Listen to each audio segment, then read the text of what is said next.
Yo, what is going on, everyone? My name is Nick, or the Notorious Fantasy. In today's video, we're going to be talking about my biggest value pick at each position for fantasy football in 2021. Inside of this video, we're going to be talking about one quarterback, one running back, one wide receiver, as well as one tight end that I feel like is going relatively late and giving them a lot of value based upon their current average draft position for fantasy football in 2021. If you guys do end up enjoying this video and want to see more content and you are new, please make sure to hit that subscribe button down below, because not only is it free, I put out content every single day to help you guys win your 2021 fantasy football league, and hopefully you stay along for the ride. You're winning your 2022, 2023, so on and so forth every single year. Hopefully I can help you guys win your championship. And with videos like this, they end up changing across the month across the months as we get closer to actually drafting in late August or early September, because things change in the NFL. Narratives will change, and some of these players could end up getting hurt, or one of their teammates ends up getting hurt, and that changes their value completely. It moves guys up and down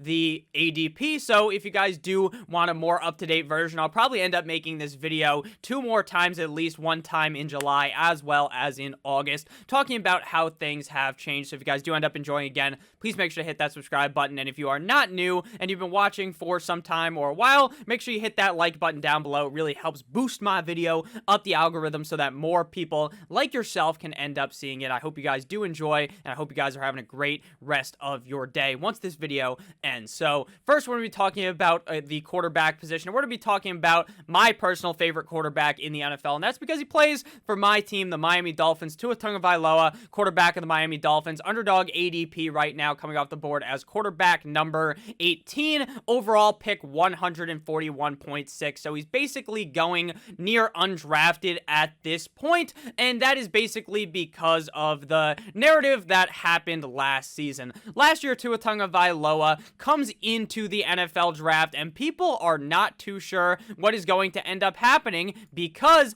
obviously he's coming into the draft injured with that hip injury. He has to have this big surgery, and people don't know if Tua Tagovailoa is going to be healthy to go in 2020, and they are nervous about his kind of projections beyond after that injury. Obviously, the Miami Dolphins end up drafting him. He goes onto training camp, onto all of these camps they have in the offseason. They don't even have preseason, so we don't even see if Tua can play in preseason. And Tua, according to a lot of these beat reporters, just isn't looking good, which would make sense because he's coming off of a surgery. But then the media is skyrocketing. They're shooting all this negative attention towards Tua. Fitzpatrick is the guy, and I understand it. As a Dolphins fan, you put Fitzpatrick in there, you wait a couple of games, and then eventually after the bye week, Tua Tagovailoa is fully unleashed into this offense unleashed, I would say, in fucking air quotes if you're watching the video, because they didn't truly unleash him. In 10 games with 8 starts, again, remember, they took him out of the game up against the Denver Broncos when they were down.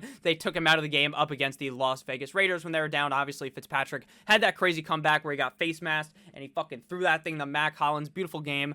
He finished as quarterback 31 in 4-point per passing touchdown leagues, and quarterback number 30 in 6-point per passing touchdown leagues, averaging 13.5 4-point per passing touchdown points per game, and 15.6 or 15.7 6-point per passing touchdown points per game. From a points per game perspective, he was quarterback 31 in both of those formats. So last year, obviously, Tua was on a rocky road. He was playing relatively well in some games, plays not so well in other games, and it's just all tipsy-turvy. Up against the Arizona Cardinals, this guy goes on a duel with Kyler Murray, puts up these big numbers. Up against the Chiefs, the Dolphins play well in the first half, but then the Kansas City Chiefs start fighting back, but Tua actually plays pretty well in the second half. We've seen some decent games out of Tua, which is not what a lot of people are talking about. A lot of people are worried about Tua Tagovailoa. Now, going into the 2021 NFL season, a lot has changed with this offense. Obviously, they still have the same head coach in Brian Flores, but they also went ahead and got rid of their offensive coordinator in Chan Gailey and brought in 2 new offensive coordinators. They have co-offensive coordinators. Now, as a Dolphins fan, I don't know if I like that, but Tua has allegedly, according to what I was reading, had that in college at Alabama where there's multiple guys working with him. So Tua should be fine. They bring in Will Fuller. They draft Jalen Waddle. So clearly they're looking to unleash the full untapped potential of Tua Tagovailoa. And I think that the upside is very high for Tua in 2021. Last season, Tua Tagovailoa had 290 passing attempts last year for a grand total of 186 completions, 1,814 passing yards, and 11 touchdowns, as well as putting up some rushing numbers, which is something to note, obviously, for fantasy football, having 36 carries, 21st at the quarterback position, 3 rushing touchdowns, 10th highest at quarterback, as well as 109 rushing yards. While I don't expect Tua to end up going full Lamar Jackson, full Kyler Murray or something like that out there, just juking out the defense, running up a muck on the defense, I do think Tua actually does have a lot more rushing upside than is currently talked about in the fantasy community. As a Dolphins fan, again, you might say there's bias, but frankly, there's no fucking bias because I don't put any bias into fantasy football. I watched Tua at Alabama. I watched what I saw last season, and I feel like there is enough kind of things that you can point out to elevate Tua to potentially finish as a top 10 quarterback in fantasy football. With all of these new weapons, with a second year as the Miami Dolphins quarterback, coming without the injury going into training camp, there's a lot of news coming out of training camp early on with the mini camp that they had last week. Tua throws fucking 6 picks the first day because it's downpouring. The next day, Tua's throwing 5 perfect touchdowns, no interceptions. So don't take that a lot into your consideration. Don't just look at what they say in training camp, what they're saying in mini camp. Watch the shit yourself that they show in the videos, and then just believe in your gut. Believe in the fact that, at least in my gut, that Tua could end up being very good in 2021 with these new weapons. I genuinely believe that the wide receiver core last season was completely and utterly decimated for Tua Tagovailoa. Those wide receivers sucked. As a Dolphins fan, I agree. Those wide receivers were fucking terrible. Devontae Parker's missing time. Preston Williams is always fucking hurt. And then after that, they really have no one besides Mike Gesicki, and he's the tight end. So I really do think that with Will Fuller, with Parker hopefully healthy, with Gesicki hopefully healthy, with Jalen Waddle, that this offense is a completely different, well-oiled machine in 2021, as well as the fact that Chan Gailey is gone, who in my opinion completely handcuffed Tua Tagovailoa's potential in 2020 by simplifying the playbook into some shit that you would draw in the sand when you're playing backyard football. That's basically what they gave Tua. They gave Ryan Fitzpatrick some in-depth route tree thing, not route tree obviously because he's a fucking quarterback, but all these in-depth plays, that's just something they were not giving Tua. So Tua has been freed of Chan Gailey's wrath, and I genuinely believe we are going to see big things out of Tua in 2021. Next up, we have Antonio Gibson, running back of the Washington football team, current underdog ADP, running back number 14, and pick overall on the board 18.8. Antonio Gibson is a player going into last year that had a whole lot of fire coming out his name, right? Because before everything that happened with Darius Geis, fuck that guy, Adrian Peterson was there, he was kind of just buried like the Undertaker in the depth chart. He is just balls deep back there. He is so far from grace in the field that I'm thinking, you know what, you draft him, and then maybe 6 weeks into the season, we see Antonio Gibson, the running back out of Memphis. And going into the season, there was a whole lot of upside with Antonio Gibson because there was a lot of untapped potential that I kind of talked about with Tua, but this even more so because at Memphis in 2019, Mr. Antonio Gibson played 14 games, had 33 rushes. 33 rushes. 369 rushing yards, 38 receptions on 56 targets, 735 receiving yards. So this guy's basically a wide receiver, but he's listed as a running back, and he goes in the 3rd round. So there's a lot of craziness going with Antonio Gibson, at least in my opinion, going into last year. But obviously, all that shit happens, and Antonio Gibson basically just becomes the starter really quick in the last season. In 14 games, Antonio Gibson finished as running back 13 in PPR, 12.5 PPR, and running back number 14 in standard, averaging 14.4 PPR points per game, 13.2 half PPR points per game, and 11.9 standard points per game, meaning from a points per game perspective, he was running back 18 in PPR, 16 half PPR, tied with Ezekiel Elliott, and running back number 15 in standard, tied with Miles Sanders. And this was a completely different Washington football team. It really was. Their quarterback situation was up and down. It was in, it was out, it was everywhere. It was all over the fucking place because they have Dwayne Haskins, and then they bench Dwayne Haskins, and then you see Alex Smith, you're seeing Taylor Heineke. Basically, the quarterback room was all over the place. Now they have one quarterback, basically, unless Ryan Fitzpatrick completely sucks, he's just ass, right? Which I don't think he will be. We should just see Fitzpatrick all year, and Fitzpatrick is a huge step up from those other players, except for maybe Heineke, because Taylor Heineke did show a lot up against the Tampa Bay Buccaneers in that playoff game last season. Antonio Gibson is now going into his second year, and in my opinion, is definitely the lead back on this Washington football team, with such a strong defense, and the fact that, you know what a strong defense leads to?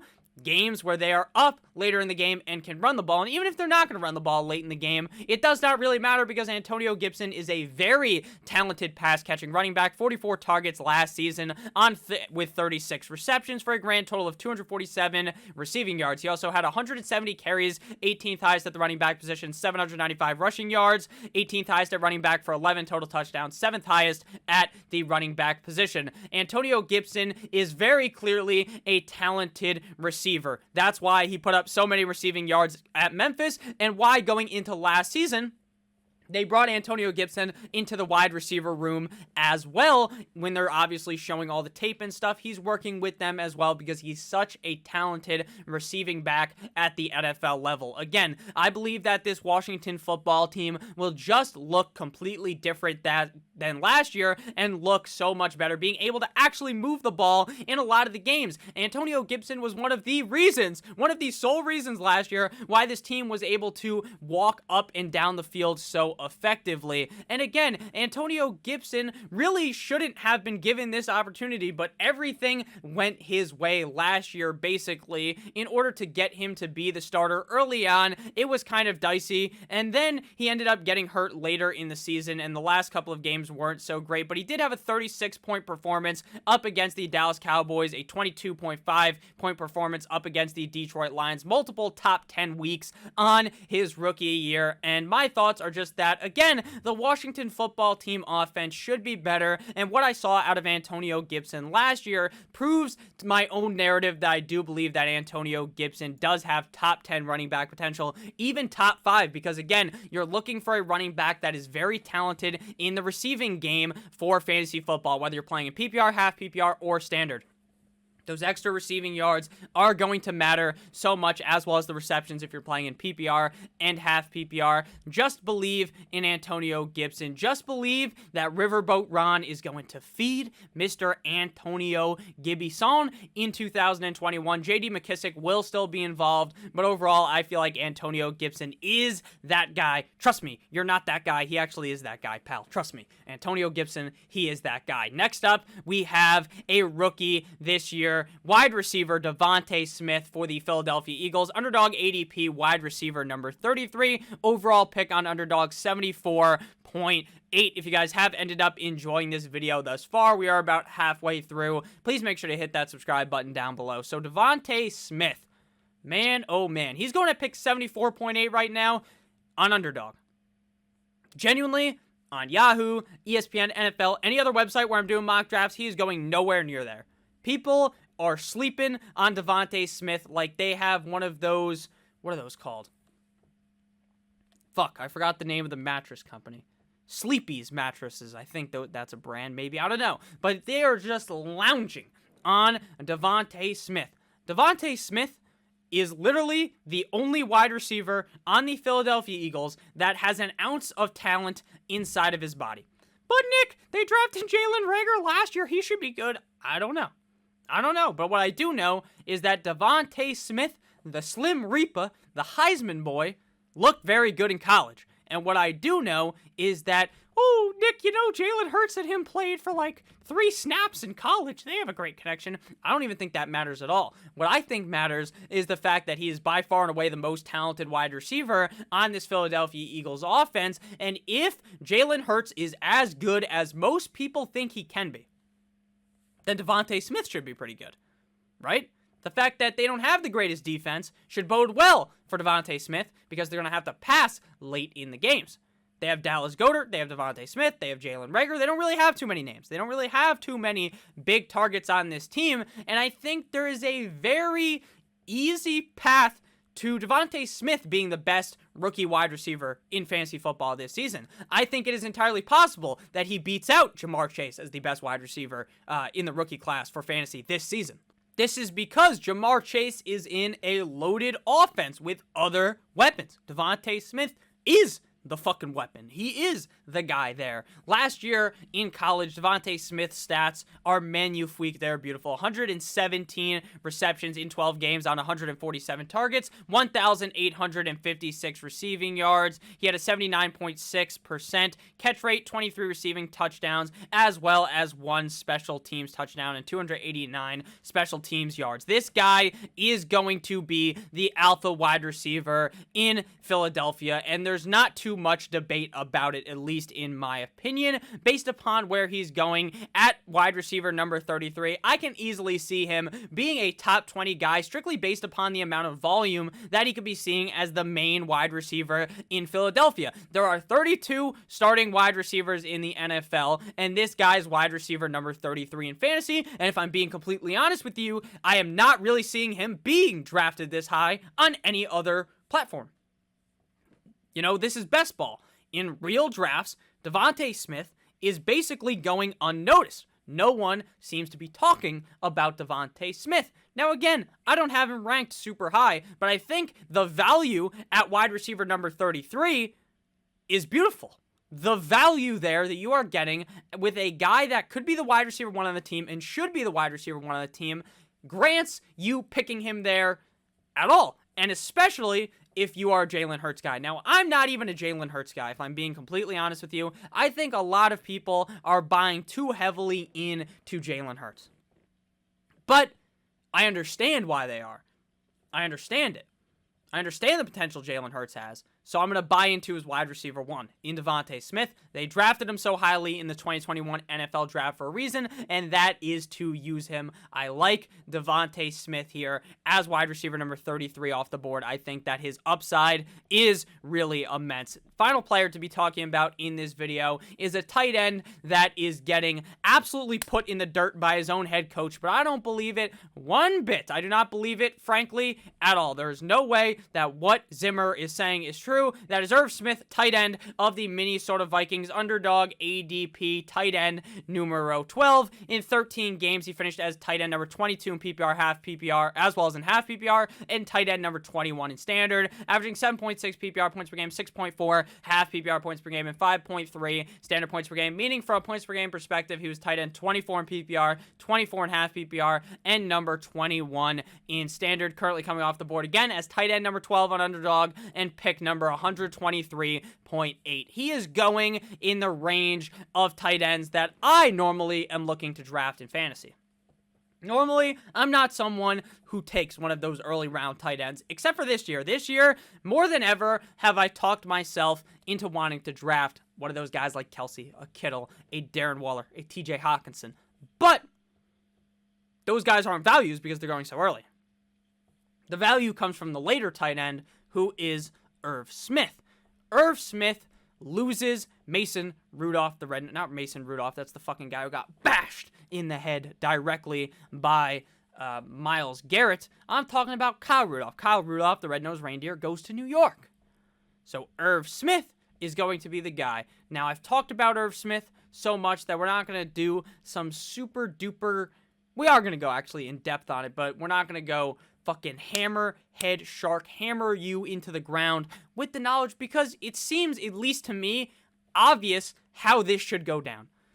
In 2020, Irv Smith played 8 games with Kyle Rudolph and 4 games without. In the 8 games with Kyle Rudolph, Irv Smith was averaging 4.96 half PPR points per game. Without Kyle Rudolph, it's 10.95. In PPR, 5.9 with Kyle Rudolph, 12.83 without. In standard, 4.03 with Rudolph, 9.08 without. He had 1.88 receptions per game versus 3.75 without. 0.25 touchdowns per game versus 0.75 without.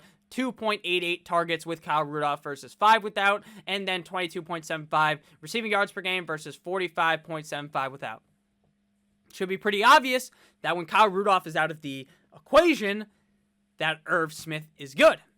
Irv Smith was drafted in the second round in 2019 due to his upside, but he was chained down by Kyle Rudolph. He was taken out back and fucking decapitated by Kyle Rudolph. But with Rudolph gone, the door is wide open for Irv Smith to slap his cock onto the face of the defenses, fucking Johnny Sins style. I really believe in Irv Smith heavily, and I actually like this Minnesota Vikings offense a lot in 2021. I think that what Zimmer was saying was that he doesn't see much of an increased role for Irv Smith. And he has to just be lying. He has to be lying because there's no other way that he doesn't get an increased role unless they drafted a tight end, which they didn't do. Unless they fucking trade for Kelsey or something? How else is Irv Smith not going to be involved? I don't know. I think he's just lying directly to our face, and some people are going to buy into that narrative. So do not listen to Mr. Mike Zimmer.